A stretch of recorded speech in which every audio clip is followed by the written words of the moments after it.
शाहबाद में मारकंडा नदी का जलस्तर बढ़ने से पानी गांव में घुस गया है।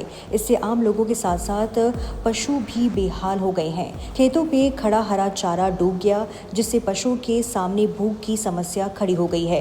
ग्रामीणों का आरोप है कि प्रशासन मदद नहीं कर रहा है। वहीं डीसी कुरुक्षेत्र विश्राम कुमार मीना का कहना है कि वेटनरी विभाग को तुरंत कार्रवाई के आदेश दे दिए गए हैं और अधिकारी हालत का जायजा ले रहे हैं। के लिए ना तो चारा है, बाहर खेत में सारा मर गया, भूस पा रहे हैं, भूस खा पा रहे हैं और आटा आप पाए डंगरों में पाए, इतने डंगर हो रहे हैं, भूखे मर रहे हैं। प्रशासन कोई इसके बारे में नहीं सोच रहा है, अभी डंगरों के बारे में कोई चारा करे या प्रबंध करे। और स्थायी पानी आ चुका है, अभी तक प्रशासन अब 2-4 दिन ध्यान लगे, उससे पहले किसी ने प्रशासन ने हमारी कोई नहीं सुनी और आने जाने की इतनी दिक्कत है, प्रशासन कोई नहीं कर रहा। एक ये ट्रांसफार्मर यहाँ खड़ा है, इसकी दिक्कत है, ये बस नहीं मुड़ती है, इसके बारे में नहीं कोई ये प्रबंध कर रहा है। प्रशासन को इस गांव का कोई पूरी तरह से फेल है। क्या नाम है जी? अजय सिंह।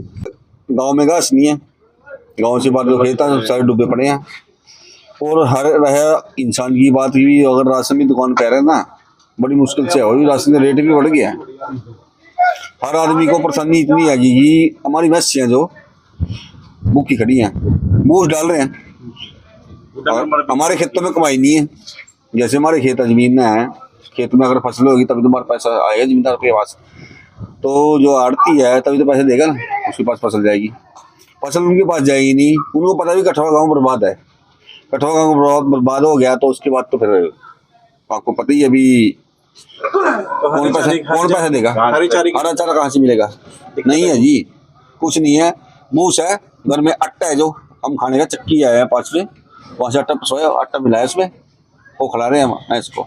दिक्कत बड़ी है। हाँ, बहुत ज्यादा दिक्कत है सर जी। क्या नाम है आपका? विजय नाना गाँव का दे दिए गए हैं, बट आपने जो 2-3 गाँव गए उनमें खुद मैं व्यक्तिगत तौर से अभी एक बार फॉलोअप करके कार्रवाई करवा दूँ। मारकंडे नदी का जो पानी ना निकले मार्केट की तरफ और उधर कोई आवश्यक जरूरी है, वो भी कुछ चीज़ें हैं वही लेने के लिए वो भी हमें अवगत कराएं वहाँ, जो कि हमारे पटवारी और ग्राम सचिवों को गाँव में स्टेशन कर दिया गया।